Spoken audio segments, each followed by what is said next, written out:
I work here at the Secretariat of the Pacific Community in the Oceanic Fisheries Group, working on providing scientific advice to fisheries managers in the Pacific region. And are there any particular species that you particularly work on?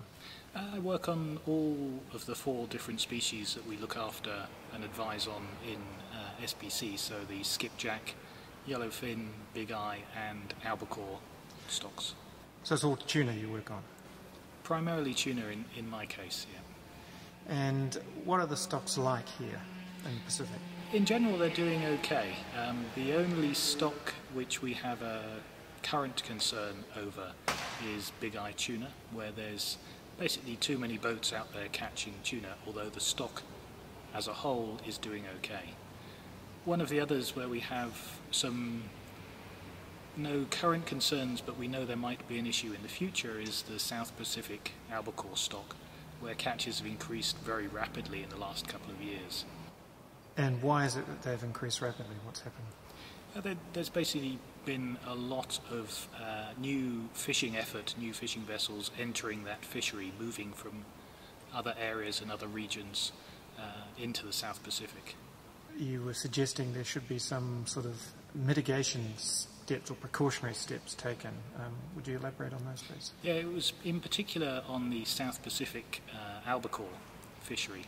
As I say, the stock itself is doing okay at the moment, but with this increased level of catch, we know from our analyses that over time the stock will start to decline, and for the fleets, particularly the Pacific Island fleets fishing that stock, it's going to be harder to catch, and therefore it's going to become economically less viable. So what we're suggesting is that we try and restrain the catches by about 25% of what they currently are, which is basically taking it back to a level that we were 2 or 3 years ago. So how do you do that? Our role at SPC is to provide that kind of scientific advice. We then rely on the managers to whom we provide that information to come up with a regional management approach, because individual countries do not have enough influence in the South Pacific to do it by themselves, but a regional approach gives them much more weight in the management context. And are you optimistic that will happen?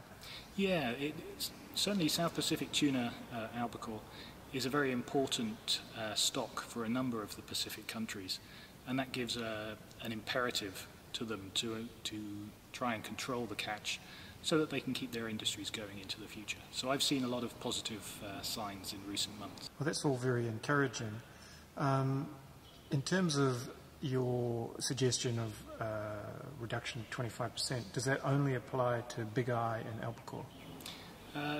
The reduction of 25% is what we're suggesting for albacore. For big eye, the advice is like 33% reduction in the impact that fishing is having on big eye tuna, and that's the level of fishing effort, that impact, rather than the total catch.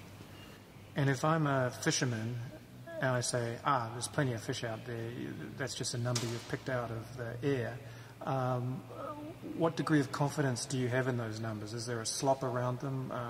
If they did nothing, maybe nothing would happen. Even if you reduce it by 25%, maybe that's not enough. I would potentially go with the latter. We do have uncertainty within the work that we do, the data that we have, the models that we use to provide the advice. But we try and capture that uncertainty in our advice. And certainly for big eye, all the model runs that we do, the assessments that we do, give the same answer, that we need to reduce the impact on big eye tuna. Are you optimistic personally about the tuna industry in the Pacific area here? I'm pretty optimistic. The managers of the resource here are thinking the right things, they're asking the right questions, and they're getting control of the resource and the access to that resource to the betterment of the stock, but also to the betterment of the islands involved in the Pacific region. Is this a case of science driving politics or politics driving science? It's a kind of circular argument. Certainly SPC reacts to the questions that we get from the policymakers, but the policymakers react to the science advice and information that we provide. So 6 of one, half a dozen of the other. And I guess the pleasing thing from your point of view would be that they listen to you. Yeah, absolutely. And you feel you can make a difference.